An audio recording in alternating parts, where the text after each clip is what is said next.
And we are joined by our correspondents. Dibyendu Mondal is joining us from Bengal, and Tapas Bhattacharya is joining us from Lucknow. Thanks for being with us, both of you. Dibyendu, give us a roundup of the election campaigning so far on the last day. Well, Mark, good evening. Of course, the election campaign has now come to an end for this particular phase of elections here in West Bengal. The BJP, the Trinamool Congress, the CPM and the left, I beg your pardon, the left and the Congress have all campaigned rigorously for their candidates here in West Bengal. In this particular phase, remember Prime Minister Narendra Modi also addressed 4 campaigns for the BJP for this particular phase, while Home Minister Amit Shah addressed 2 rallies here in West Bengal for the 7 seats that are going to polls on the 20th of May.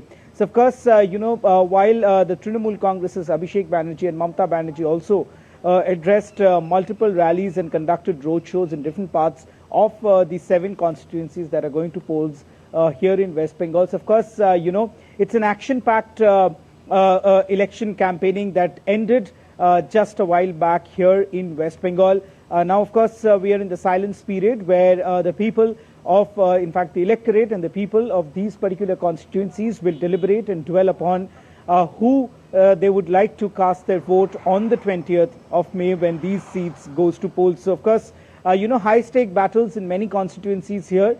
Specifically, where I am, this is a prestige battle for the BJP because, remember, the CAA was brought in by the BJP to garner votes for their support because the fact that about 40% of the population on the electorate where I am currently in the Bengal Lok Sabha constituency constitutes the Matua who will be directly impacted by the Citizenship Amendment Act and the implementation of it by the central government back there in New Delhi. So, of course, it's an interesting battle. All the political parties will fight it out on the 20th of May. Back to you, Mark. Tapas, you also tell us, give us a roundup of the poll campaigning and how it sort of reached a crescendo towards the end, and how actually people are now, after the campaign, what's actually happening. Right, so we saw yesterday in evening in Lucknow now, and after that today also in parts of Amethi and Raebareli, there was a lot of campaigning going on yesterday. SP chief Akhilesh Yadav had a road show today. Amit Shah as well as Congress party leaders have had a road show. Then and there are other leaders also doing roadshows in different parts of the states. Especially there are 14 parliamentary constituencies which are there in this particular phase. And remember, the last time BJP won 13 out of the 14 constituencies. So in that sense, BJP would like to make its mark in the next 3 phases. Remember, this is the 5th phase. There are 2 more phases, and out of those 41 seats will be in Uttar Pradesh, and they will like to make a mark in this particular phase. And the other part I like to mention out here is that a lot of people are talking about the fact that it's a development plan. It's a vote they want to give to development issues, but then it's a prestige issue for the opposition at the same time. It's a prestige issue for Congress. It will be interesting to see whether they will be able to save their pocket borough seats, like for instance Raebareli, Amethi. Will they be able to save that? Last time 2019, remember Amethi, they lost to Smriti Irani. This time Congress, Rahul Gandhi is standing from Raebareli. So there are a lot of conjectures going on, and Congress has made it a prestige issue. So they want to win this particular seat by any way. So hectic parlays, hectic campaigning happened at that time. But as I mentioned, it's today at 5 o'clock, 5 p.m. The whole campaigning has come to an end, and it will be interesting to see on 20th how the voters turn out and how they vote and which party they vote for. It will be interesting to see. As I mentioned, in this particular phase, there are 3 main parliamentary constituencies which are very important. The first is Lucknow, the capital, where Rajnath Singh is standing for BJP. Raebareli, for where Mr. Rahul Gandhi from Congress is taking part. and obviously Amethi, where Smriti Irani is taking part, who had a major she won the last time around in 2019. Whether she can repeat that sort of a performance, that remains to be seen. Tapas, you have mentioned the key contests, and you've also given us an idea that among the issues is development. Now, you've spoken to a lot of the people as well. Gauge for us, if you will, what the political mood is like one day before, or before the 20th, and how people are, thinking about what they want to do. What's on their minds, basically, I'm asking you. It's interesting to say, right. Yeah, I mean, I spoke to some of them, but they're very clear, and it's said a very important point that they mentioned. They mentioned the fact that a common man, when he goes to vote, at the very fag end, he still thinks who he wants to vote. So there are those kind of voters who will, make up their mind once they reach the polling booth, polling station. There are obviously, every party, be it SP, be it BSP, be it BJP, be it Congress, they have their, pocket bros, or what you call their support base.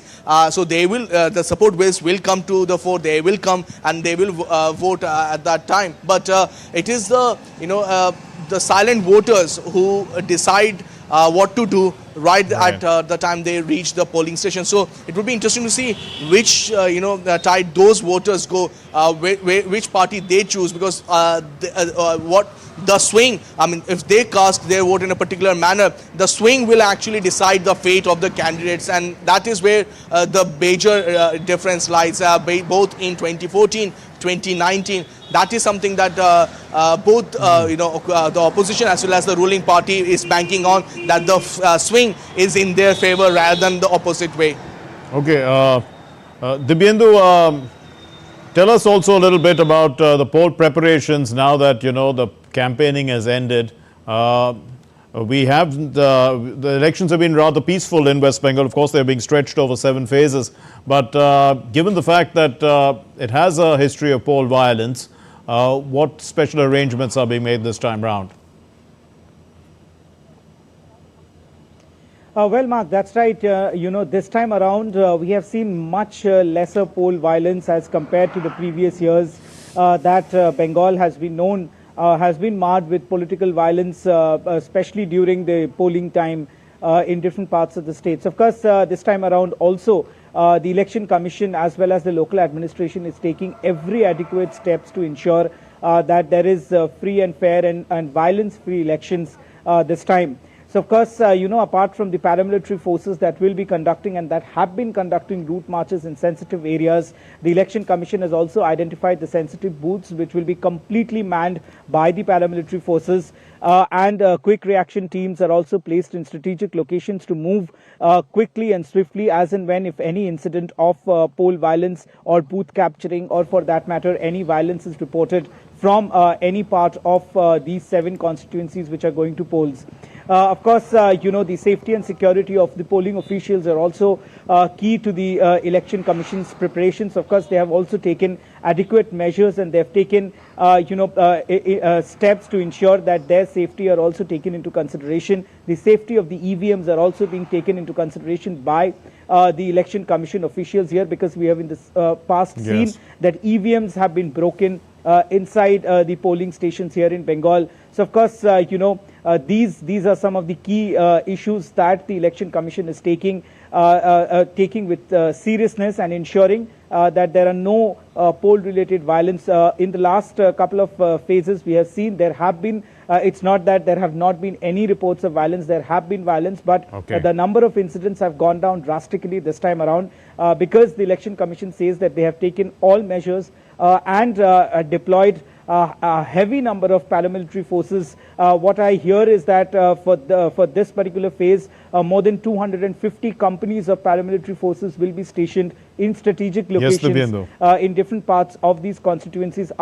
This is apart from the number of paramilitary forces that will be manning the booths. Yes, back to you. We'll leave it there. Thank you very much, Dibyendu Mandal and Tapas Bhattacharya, for filling us in with the details.